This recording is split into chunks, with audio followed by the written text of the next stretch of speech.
Hey everybody, and welcome back to Smack Off. In this episode, we'll be taking a look at film outputs from animation studios during the 2000s, and how they stack up against each other. Here we have Pixar's grand resume of films for that decade, facing off against...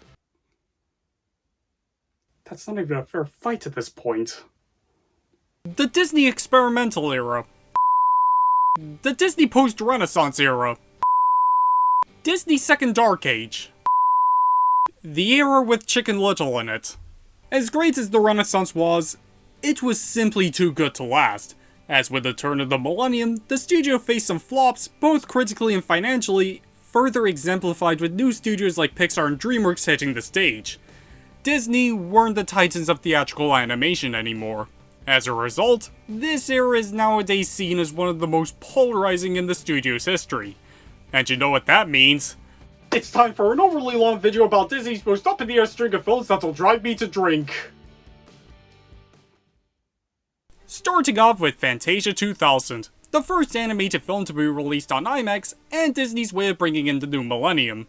Much like its predecessor, it's a package film of animated segments set to classical music, alongside intros to each of them now more expanded upon, with tidbits of the original film's production being hosted by numerous celebrities like Steve Martin, Bette Midler, Penn and Teller, and James Earl Jones. By far the weakest parts of the film, but then again, they're not the reason you watch Fantasia. It's like complaining about the plot in a Godzilla movie, and besides, they're never that bad. We start with Beethoven's Symphony No. 5 with some butterfly triangles, a nicely animated start. Pines of Rome now, which has some whales flying up to the top of an ocean with some obstacles along the journey. Put it this way, it's a hell of a lot better than Romeo and Juliet Sealed with a Kiss. Rhapsody in Blue's up next, and is probably the best segment of the film with a beautifully animated day in the life in New York.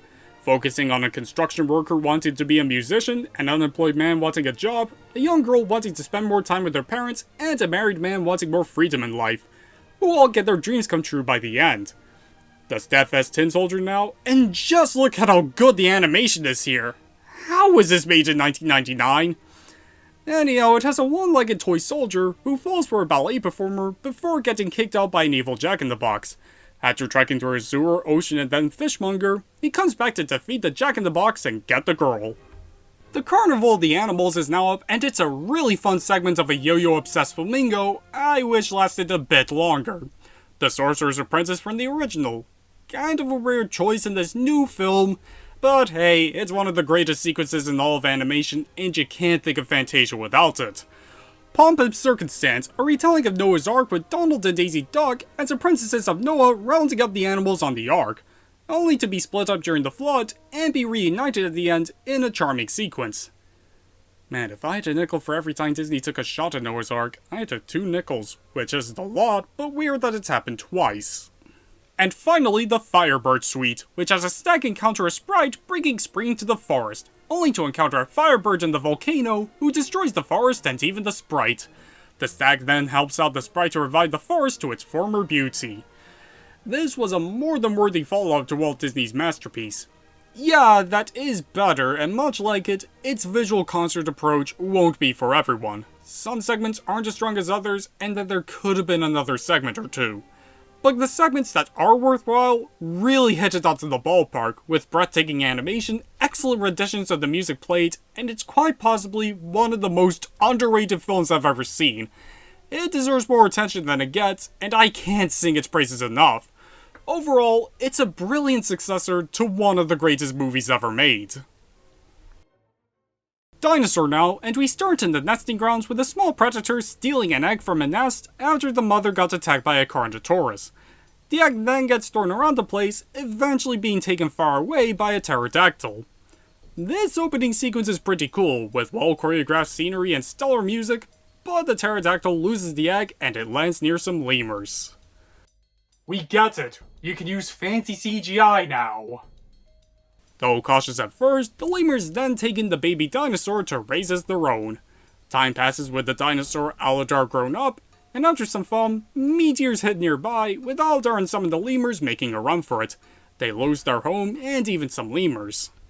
Now on their own, Aladar and the lemurs now trek to find a new home. After encountering some small predators in the desert, they stumble across a herd of dinosaurs led by Kron and Bruton heading towards the nesting grounds to find a new home.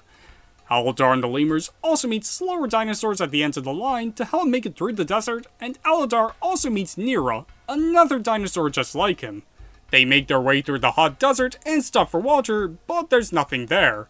Aladar then finds some underneath, saving everyone from thirst, even impressing Nera and throwing off Kron, given his philosophy of survival of the fittest. At night, Bruton discovers some Carnotaurs following the pack. Aladar and Nera then get to know each other, but when Bruton comes back to warn everyone about the predators, the pack make a move, with the two dinosaurs split up. Aladar, the lemurs, and other dinosaurs then find a cave to rest in for the night.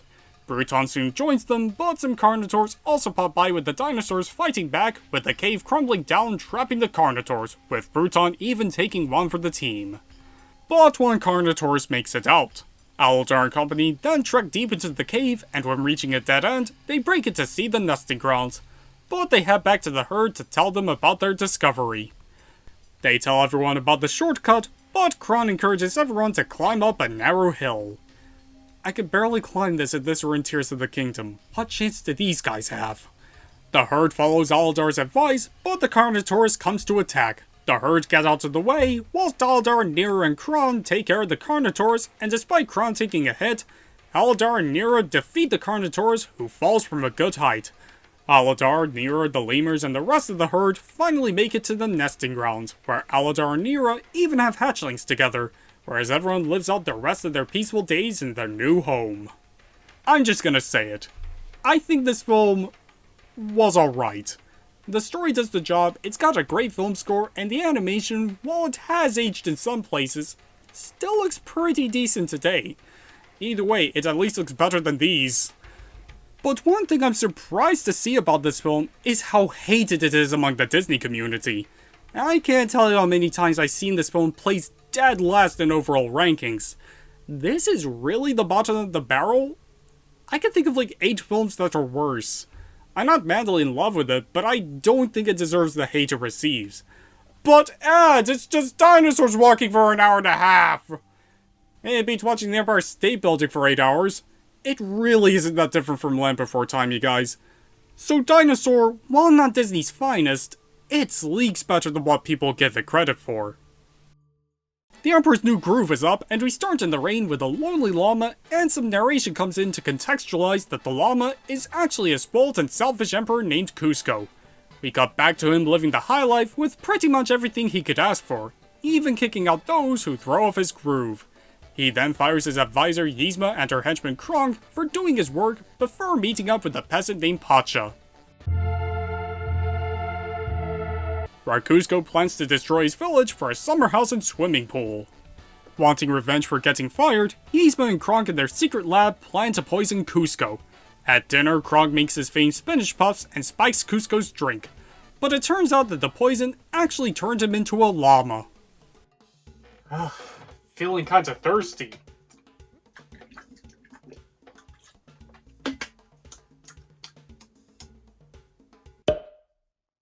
I hate when that happens.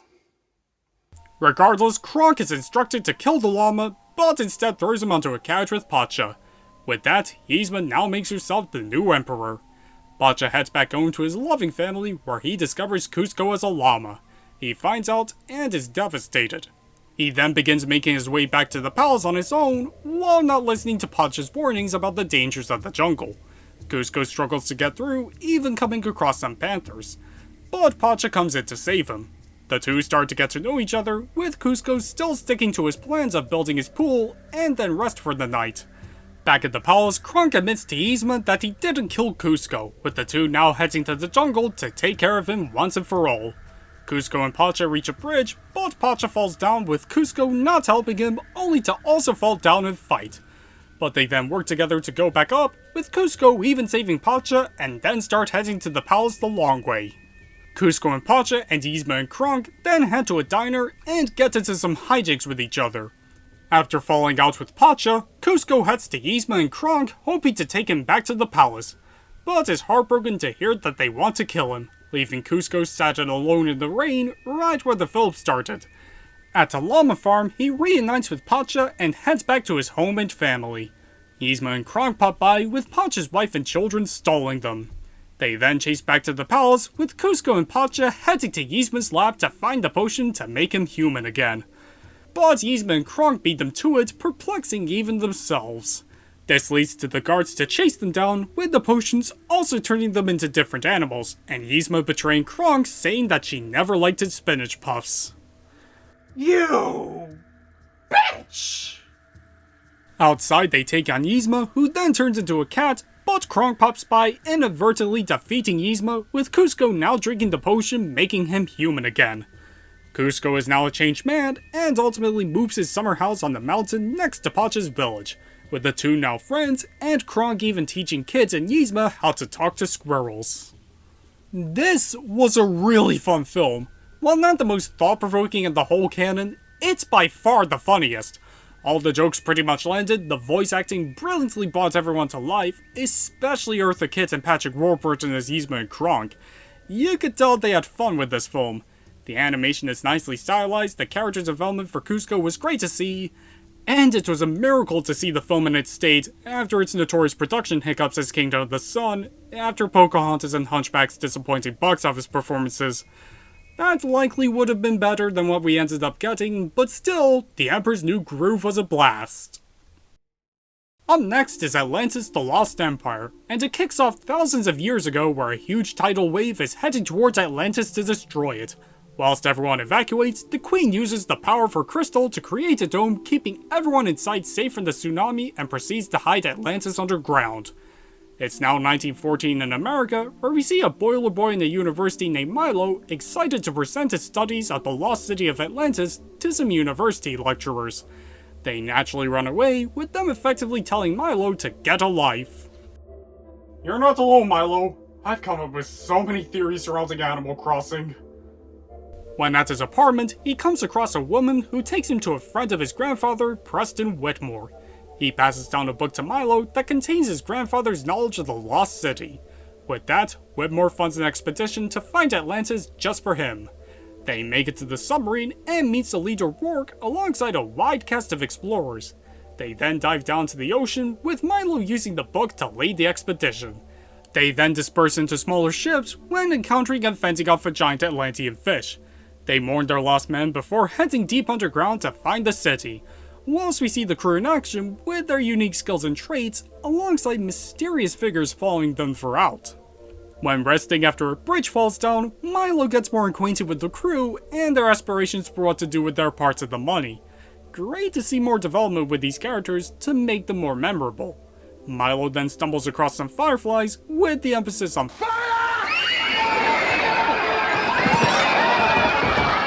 leading Rourke to tell the crew to storm off, and with that, they finally make it to the lost city of Atlantis in ruins. They come across the mysterious figures, who turn out to be local Atlanteans, led by the king's daughter, Kita. Milo gets acquainted with her, and then meet the king, voiced by Leonard Nimoy. He objects to the presence of Milo and his crew, but after negotiating with his daughter, are allowed to spend the night here and leave the next day. Milo and Kita then discover some lost secrets of the city, whilst the crew learn about their culture. The next day, they come back to the king, and it turns out that Rourke and the crew had a change of heart overnight, and forced the king to reveal them the secrets of Atlantis and take it to present in the museum. Rourke and Milo then follow Kita in a secret underground cave, revealing the energy powering Atlantis, with Kita being taken into the ball of energy, harnessing its power, with Rourke containing her for him to take. With that, the crystal's power dies down, which turn out to be the source of the Atlanteans' immortality, leading the king to die, asking Milo to save Kita as his final request.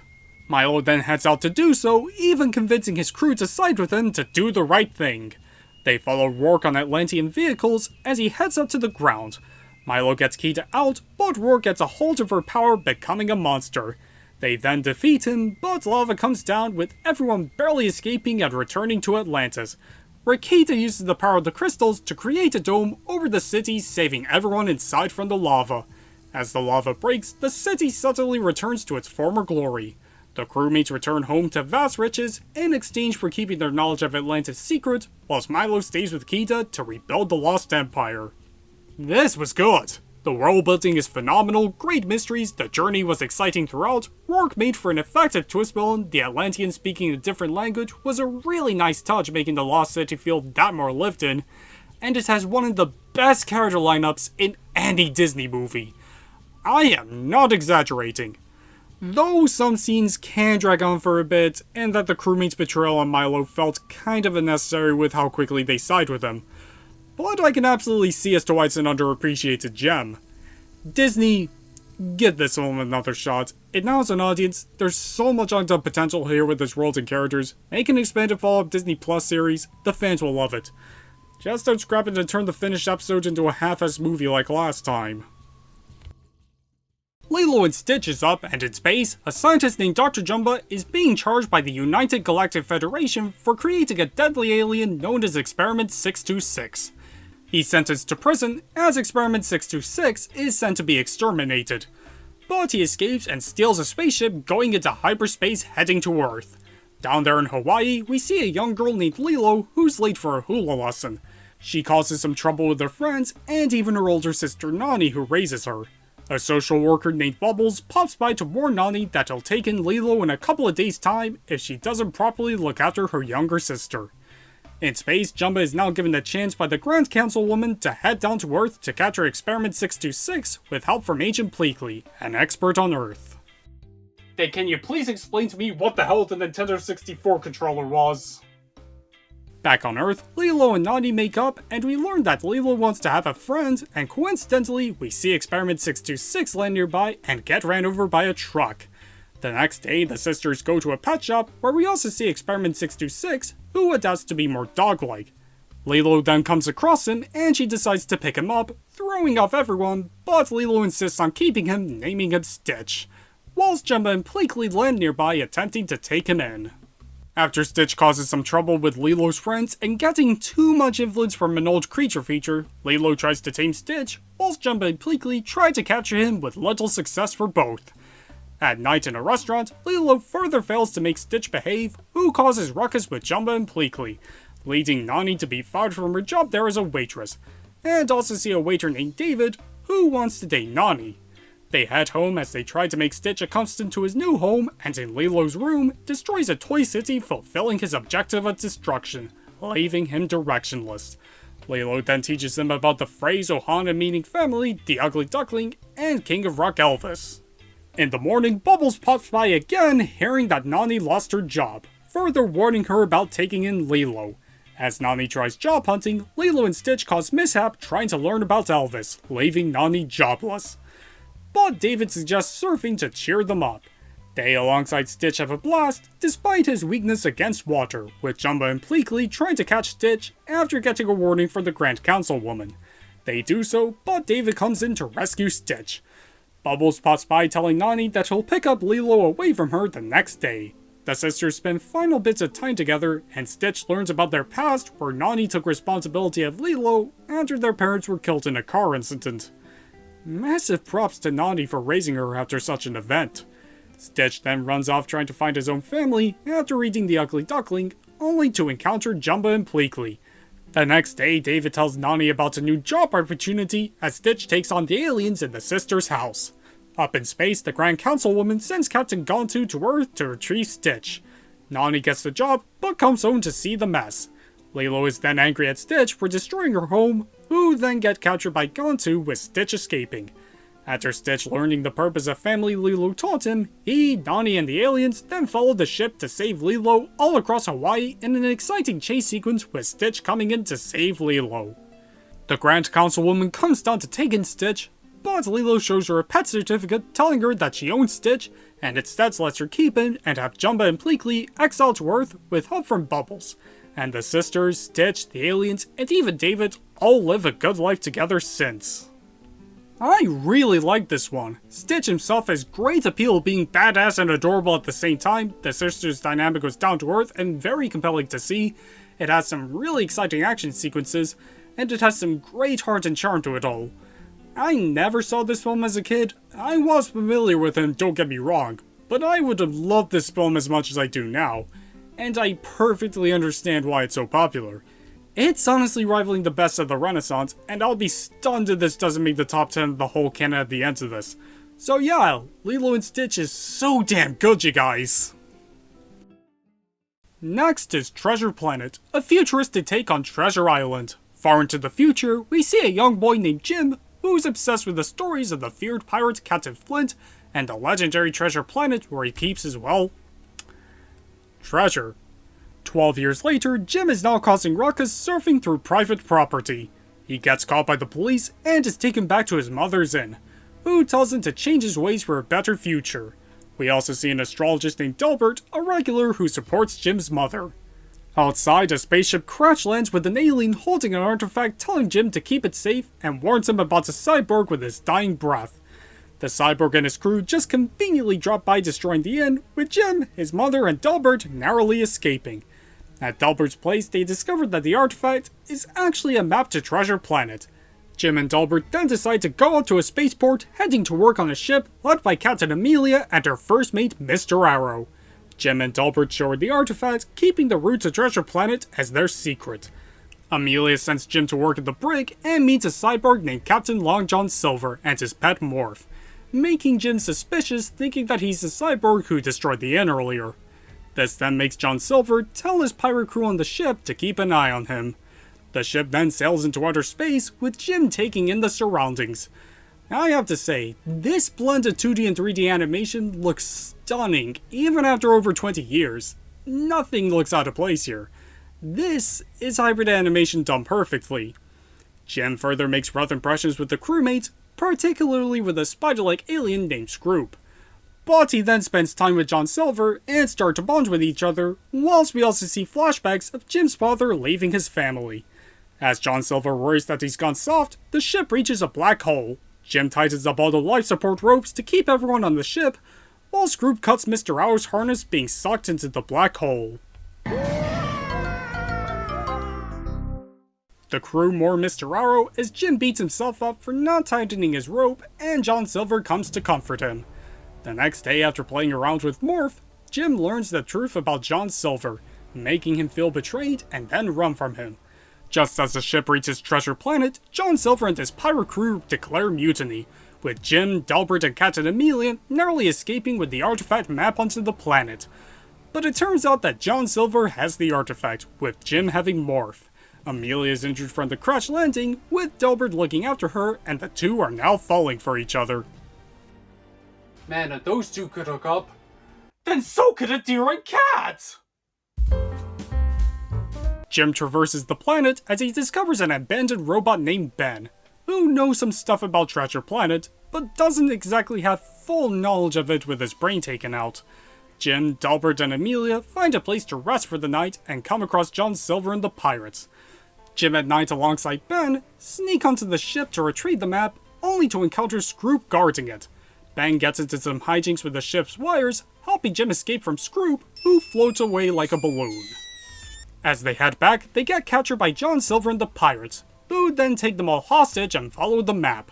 They seemingly reach a dead end, but Jim places the orb in a pod, opening up a portal to the treasure hidden at the center of the planet. Jim, Ben, and the pirates are blown away by the vast treasure as far as the eye can see. On a ship with Captain Flint's corpse, Ben finds his brain and now remembers that the place has been booby-trapped once the pirates went in, leading the planet to start blowing up. Jim powers on the ship to escape, with John Silver hitching a ride with his treasure. Jim falls out, and John Silver lets go of his treasure to save Jim. Just as everyone prepares to escape the planet, Jim surfs down to open up a portal back to the spaceport, whilst everything blows up. They all make it back by the skin of their teeth, with everyone celebrating and Delbert and Amelia being that closer. John Silver then bids farewell to Jim, and lets Morph stay with him and gives him some of his treasure, which Jim uses to reopen his mother's inn, making it better than ever. Ben's now a waiter, Delbert and Amelia have kids, telling me they had sex at least 4 times, and Jim is now a cadet and fondly looks back on his journey. Another good one, the futuristic world building is top notch, it took a fresh spin on the classic tale, the characters were expressively brought to life, the hybrid animation is again breathtaking, and the best part of the film has got to be Jim and John Silver's dynamic relationship. Although John Silver and his Pirate Crew's motivations could have been more clear towards the audience, Ben can verge on being as annoying as the Groggles from Hunchback at times, and that the soundtrack reeks of 2002.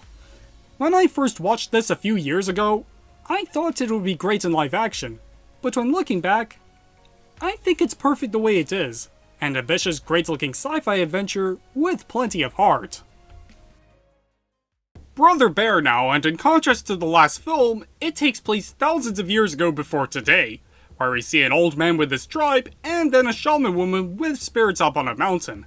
We go to the old man named Denahi in his youth, alongside his brothers Kenai and Sitka. They live a peaceful life together with their tribe, whilst Kenai is a troublemaker, who I very recently learned was voiced by Joaquin Phoenix. Yep, that guy. Which is something I still can't wrap my head around. After catching some salmon, they head to a ceremony honoring Kenai, who gets a totem for the shaman woman, making him the spirit of love. His brothers tease him, but everyone discovers that Kenai didn't do a good job with tying up the salmon basket as a bear came in to eat the fish. Kenai then goes out to hunt the bear, with his brothers following. As Kenai struggles against the bear, the brothers come up to help take it on, with Sitka even breaking the ice to make the bear fall. When Kenai and Denahi head down, they see that the bear is still alive, but the same can't be said for their brother. At night, the tribe mourns Sitka, with Kenai wanting revenge by killing the bear, but he doesn't listen to Denahi telling him not to do it. Kenai heads out and takes on the bear, eventually giving it what it f***ing deserves. With the bear dead, spirits come in to take the bear up to the sky, whilst an eagle takes Kenai and transforms him into a bear. Denahi catches up to see the bear, who falls down a river, and Denahi now swears revenge on the bear, thinking that it killed Kenai. Kenai as a bear is now lost in the forest as the film's aspect ratio now reaches the sides of the screen. That border was starting to look so glaring earlier, Scott the Wasp can make a musical about it. When trying to talk to the shaman woman, Kenai learns that he's now a bear and can understand what animals around him are saying. This makes him distraught as he starts heading home. After talking to some moose brothers who will likely bump into again, he walks into a trap hanging upside down. Kenai then meets a bear cub named Koda, who helps him down. They rest for the night in the glacier, whilst hiding from Denahi. The next day, Kenai and Koda start heading out, with Kenai wanting to return to his tribe, whilst Koda wants to go to a hangout spot where all the bears live. They roam the land, and we learn that Koda wants to have a brother, with Phil Collins giving it his all to the soundtrack. And while the songs here aren't quite as strong as Tarzan's offerings, they're still pretty good. To hide their tracks from Denahi, they hitch a ride on some mammoths whilst bumping into the moose from earlier. Told you they'd be back. The film further turns into Primal for kids as Kenai and Koda continue their trek, getting close to each other, seeing some rock paintings, and going through geysers. But they bump into Denahi, and the bears run from him, crossing a log to the other side of the land, with Denahi falling into the river, but he lives to tell another tale because we all saw him all to the start of the film. Thank you, Mr. Blow the Picture for me. With Denahi out of the picture, they make it to the lake spot with other bears hanging out. They have a great time there, with Kenai in particular feeling like he's home, with Phil Collins once again going hard on the soundtrack. Later, the bears tell stories to each other, with Koda telling everyone about his mother being hunted by a human. This then makes Kenai realize that the bear he killed as a human was Koda's mother. This makes him run off, and when alone, Kenai confesses to Koda about killing his mother, whilst the film briefly turns into a music video. Koda is then heartbroken by the revelation and frightened of Kenai running off, as Kenai starts heading back to the tribe. Koda encounters the moose fighting, and then learns that brothers should forgive each other, and Koda heads back out to Kenai. Kenai alone comes across Denahi, taking him on, and as Koda catches up, the spirits come down, with Sitka turning Kenai back into a human. But when looking at Koda, he decides that he wants to be a bear again. He transforms, and the brothers are now closer than ever, and Koda finally says farewell to his mother's spirit as she and Sitka head back up to the spirits in the sky. Back at the tribe, Denahi now welcomes back Kenai as a bear, with Koda tagging along. Do you want to know what I think about this movie? Especially as the guy who slammed The Little Mermaid? Why I think that Brother Bear is an underappreciated classic. Yeah, you heard me, this one's great! You don't know what you're talking about. You're wrong. You know how people are nostalgic over Atlantis and Treasure Planet? This right here was my personal Atlantis and Treasure Planet growing up. The animation is beautiful, particularly with the spirits. It's got a simple but well-meaningful story, the characters were enjoyable, Phil Collins was as great as ever, the aspect ratio changed 20 minutes in, was a pretty cool artistic choice despite losing its impact on anything but a cinema screen. It's even got bloopers during the credits. Why do you all hate this movie? Even then, it's not perfect. The plot could have used more stakes and tension, and there were some inconsistencies. Like, why do we see the mother bear spirit grow up when she died but not Sitka? But again, this movie rules, so screw off. Very relieving to know that a film I enjoyed as a kid still holds up today. Well, this is gonna be awkward. Home on the Range, another film I saw as a kid. Unlike the previous films, this aims to be more like a traditional musical, which is Disney's bread and butter. It even got Alan Menken, who massively contributed to the Renaissance composing and writing the songs again, and Where did they screw up? it starts in the Wild Wild West where a man takes his cow Maggie to a small dairy farm called Patch of Heaven, after they mysteriously lost their cows. We then quickly get acquainted with the farm and its animals, and Maggie meets two other cows named Grace and Mrs. Calloway, who has a strangely posh British accent. I wonder who they got in this film. Why this, Judy? Why star in this dumb cow movie? You're better than this! But the owner is then given a debt to pay off, and if she doesn't do so in time, the farm will close down! Oh no! With that, Maggie suggested the cows to head out to get the money to save the farm. But you just met. After walking in the desert getting to know each other, they come across a town and cause a brief bit of mishap. But then discover that a bounty is put up for the notorious Alameda Slim with just enough money to save the farm. The cows also meet a horse named Buck, excited for the opportunity, proving to the sheriff and bounty hunter as to why he should go on the hunt, as well as being the next Tekken fighter. The bounty hunter picks Buck, and he and his crew set out to catch Slim, whilst the cows get taken as livestock. Out in the west, we see them further getting to know each other, and after seeing a farm auction, Maggie tells him that this was her farm and that Alameda Slim took all the cows there, with Maggie wanting revenge against Slim. After some guy cows try to hook up with them, they then encounter Alameda Slim stealing and hypnotizing all the cows through yodeling. Not gonna lie, this song wasn't half bad. Maggie and Mrs. Calloway briefly get caught in the trance, and the bounty hunter from earlier comes to try and stop him, but Slim narrowly escapes, cutting him off. The cows come across Buck again as the bounty hunter uses another horse to further track down Slim. They talk for a bit, and the cows continue their trek. In their hideout, we see Slim, his henchmen, and all the cows he took, and we then learn about his plan to buy all the farms in the country in disguise, and he then plans to buy Patch of Heaven next. There we see an auction is about to go down for the farm, with the animals slowly losing hope and the owner sad about both the auction and the cows gone missing. Buck further heads out in the west and purposefully covers his tracks to bamboozle the cows. Rain pours down, leading to a flood out of nowhere, and within shelter, Maggie and Mrs. Calloway get into a fight, and Maggie ultimately decides to leave them in the morning. We get a sad song out of nowhere, further emphasizing the bleak situation with the cows' conflict and the owner of the farm packing up her stuff, taking in her farm one last time. In the morning, the cows come across a peg-legged rabbit who take them to a mine, and we also see Buck catch up. The bodyguard bison lets everyone in, except Buck because he's a horse. In there, they stumble across Slim, now packing up the cows on a train as he prepares to head out to the auction for Patch of Heaven.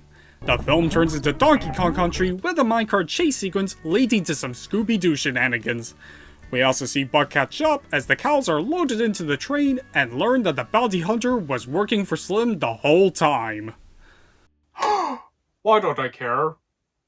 Just as Slim heads to the farm, the cows then bust out and they, Buck and the rabbit, take on the henchmen and free the cows, with the main cows and rabbit now heading to save the farm. There, a disguised Slim wins the auction, and just as he signs the deed, the cows make it, and they and the farm animals unveil the winning man as Slim, as they defeat him with Slim now arrested, yeeing his last haul. The farm is now saved, and Maggie now stays at the farm. Time passes as the farm is better than ever, winning the grand prize at a county fair. We also see the guy cows and bison from earlier dating the main cows as everyone lives their happy days of their patch of heaven. What the hell was that?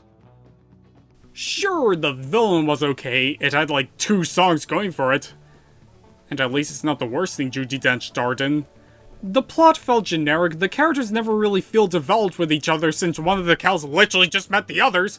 The stakes felt low with how little we see the farm. It's visually one of the least appealing Disney films in terms of its animation.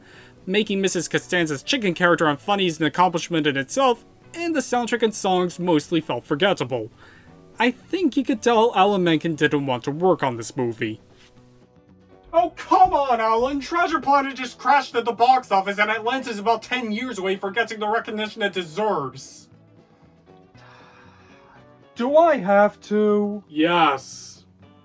But its biggest sin is its pacing, especially when you take into account that one of the film's main demographics are kids, who just love to be impatient.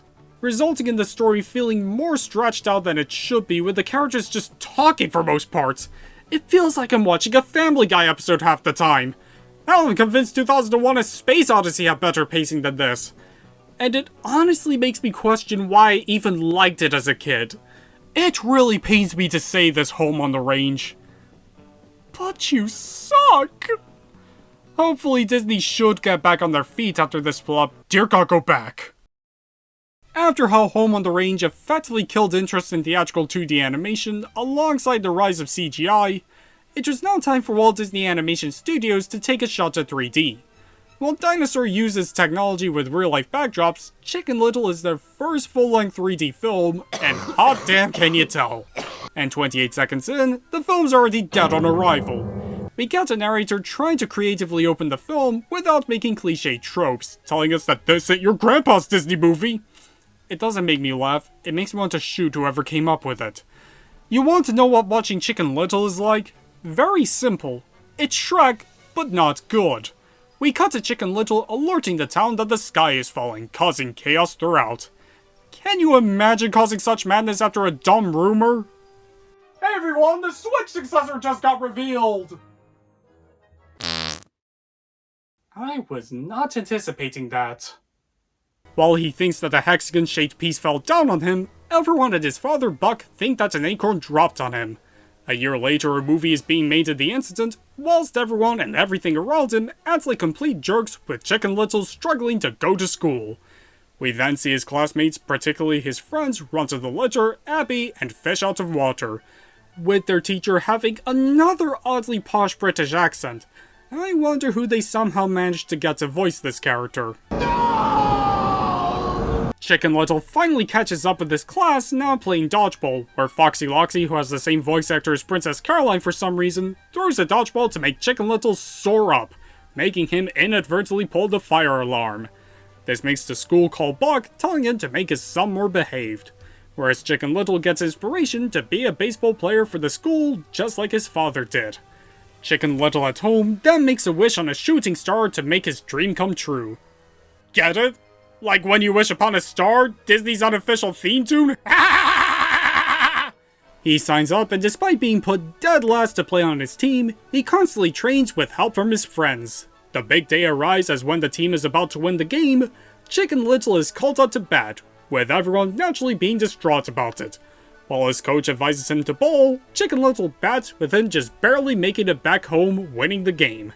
Everyone celebrates Chicken Little, now putting the sky is falling fiasco officially behind, and Buck couldn't be more proud of his son.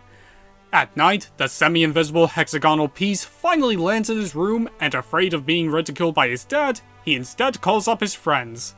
They're amazed by the discovery, with Abby advising Chicken Little to talk to his dad. Whilst Fish gets taken up to the sky, with the rest following it to the baseball field outside school to discover a UFO. It's one of those movies, isn't it? They head inside the UFO to find Fish, whilst encountering a small alien that looks like one of those things in Sonic Colors. They find Fish, who now has decent knowledge of the ship, and then get chased down by robots. They barely make it out, and Chicken Little rings the bell at the school to alert everyone in town. Everyone comes, and guess what? They don't believe him, including his dad. In the morning, Buck gets angry calls and emails, whilst Chicken Little comes across the alien from last night, and instead of rationally explaining this to his dim-witted father, he calls his friends about it. Here's my simple 3-step guide on how to enjoy Chicken Little. Step 1, get out your 2005 Special Edition DVD of Bambi. Step 2, watch the Chicken Little trailer during the promos. And Step 3, watch Bambi instead because that movie doesn't suck. Follow me on Twitter as Yoshi gets it. With the alien missing, UFOs come down to find it and begin destroying the town. In a theater, Chicken Little and Buck talk out their feelings, reconciling with each other as Chicken Little steals a kiss from Abby and begin to return the alien. They all make it through the chaos and head up to the roof of Town Hall.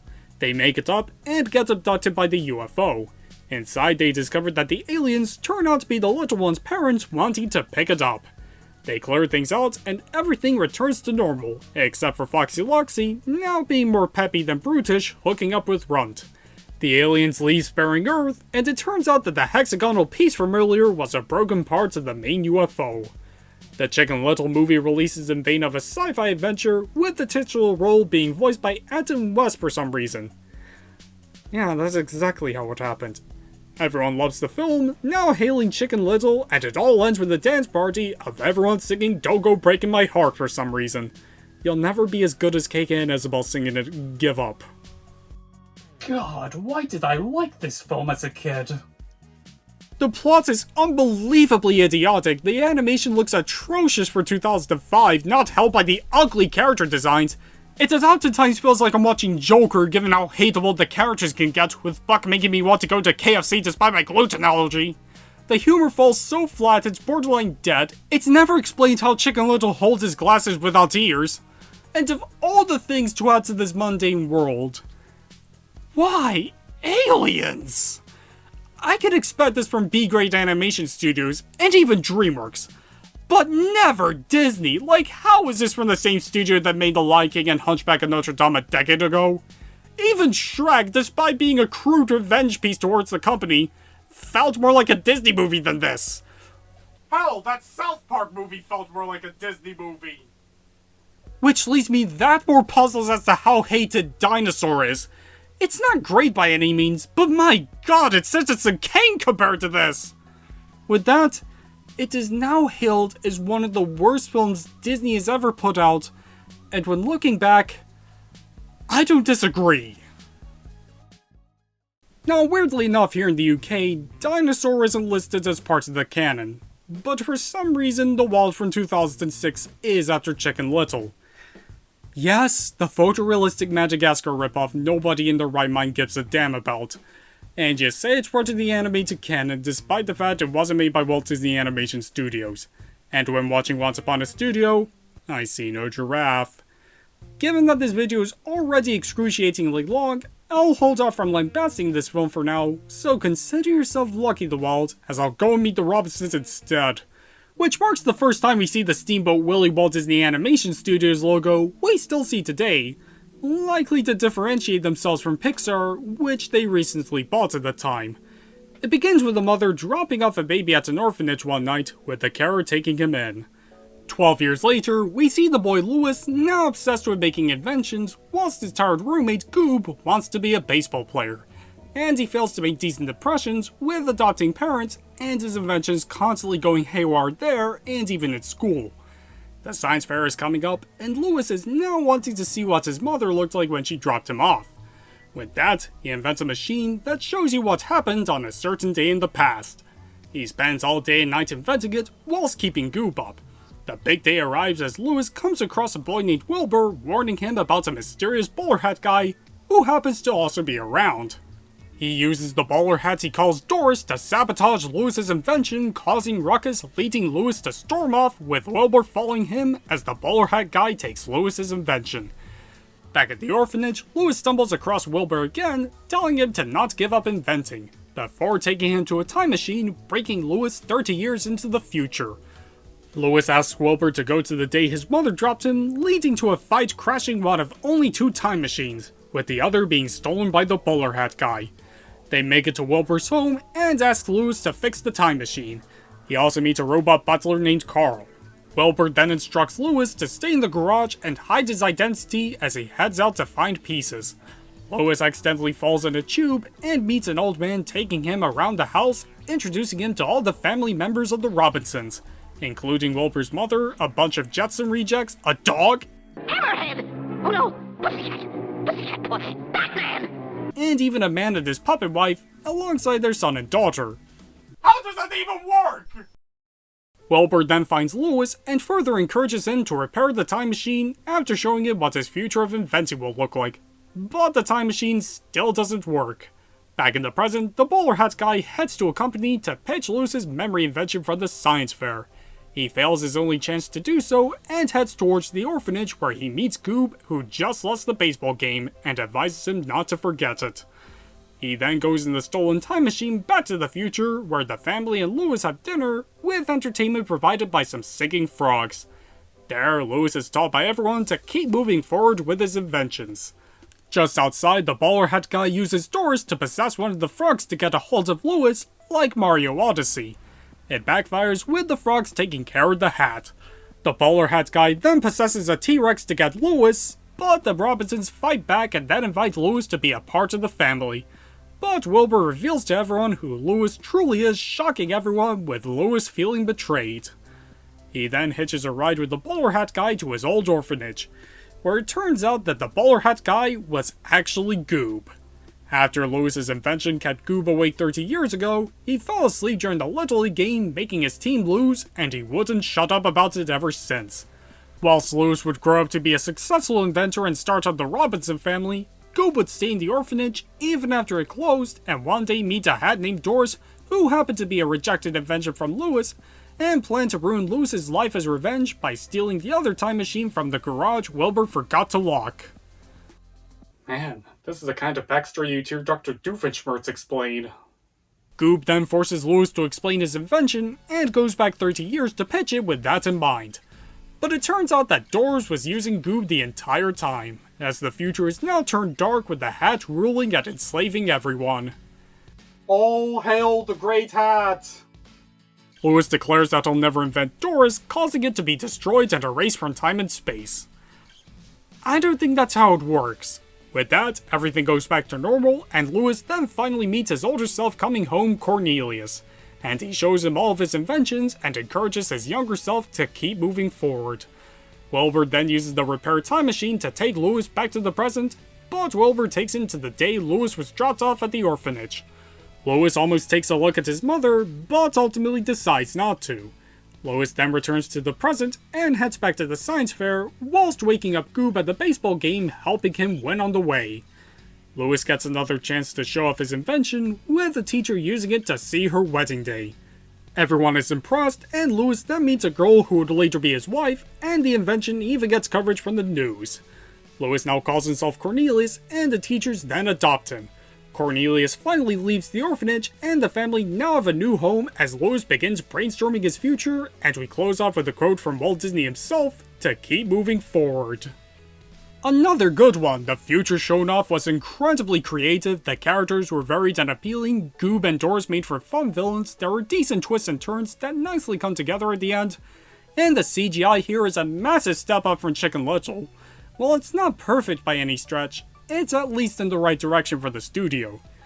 But I do think we could have seen more of the Robinson family and this futuristic world here, and don't even get me started on all the time paradoxes it could cause. I'm gonna enjoy pulling this movie apart.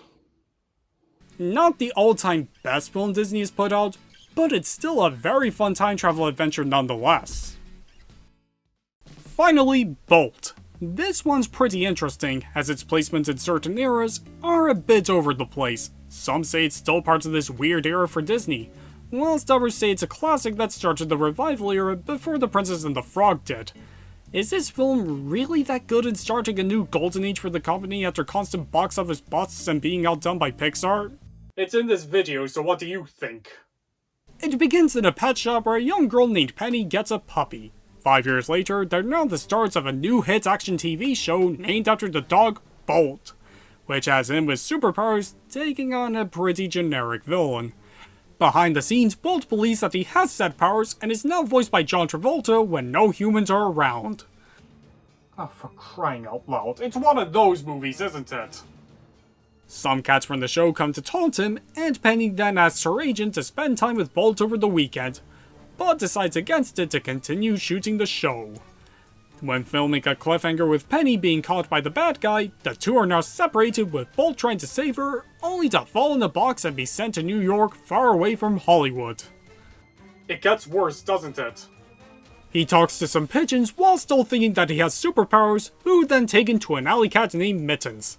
After nearly dropping her into a busy highway, she takes him onto a cross-country journey back to Hollywood, making the film another run-of-the-mill adventure movie made for kids. Shut up! I can't stand it anymore! As they head towards Ohio, Bolt and Mittens run onto the van due to a styrofoam weakness and stumble across an RV site. Mittens teaches Bolt how to be a normal dog begging for food, with him getting snacks from people there. They also come across a hamster named Rhino, who happens to be a massive fan of Bolt, and they all continue trekking out to Hollywood. After endangering everyone hitching a ride on the train with Bolt still thinking he has superpowers, Mittens tells him the unfortunate truth. Bolt, you don't have superpowers, the Easter Bunny isn't real, and we're never getting a Tomodachi Life game on Switch. With that, he also discovers the bolts on his fur is paint, and then get caught by animal control. Back in Hollywood, Penny misses her dog, and the studio gets another dog that looks just like him to continue filming, with Penny giving up looking for Bolt. Back with the animals, Rhino follows the van to bust Bolt out and in turn heads to the animal shelter to bust out Mittens. What was the point of them being caught? Oh yeah, none. They continue their trek, stumbling across a moving house where Mittens further teaches Bolt on how to be a normal dog, and we get a montage of them traveling across the country and then stop at Las Vegas, where they can help themselves to all the thrown out food they could ask for. We get to the typical third act breakup where Mittens sets up a nice cardboard home for Bolt, but hesitates and continues heading back to Hollywood to reunite with Penny. And we also learned that Mittens was abandoned by her owner, which was why she became an alley cat. Bolt finally makes it to Hollywood, with Mittens and Rhino soon following. Bolt goes to the studio to find Penny, but is heartbroken to see her rehearsing with the backup dog making him leave. Yet Mittens overhears that Penny misses him and comes to tell him, but he doesn't believe her. When shooting the next episodes of the show, the backup dog turns out to be a complete wuss and tries to make a run for it, causing a fire in the studio. Bolt then follows the fire trucks and goes in the studio to rescue Penny. They reach a dead end with Penny fainting. Bolt then barks as loud as possible through the vent, making the firemen hear it and then save them. The agent inappropriately suggests making a special out of the event, with Penny's mother quitting on behalf of her. The Bolt show then jumps the shark as Penny, her mother, Rhino, Mittens, and Bolt all now live a quiet and peaceful life together. Do you want to know how I feel about this dumb dog movie you probably shouldn't care about? Well, it could have been worse, I guess.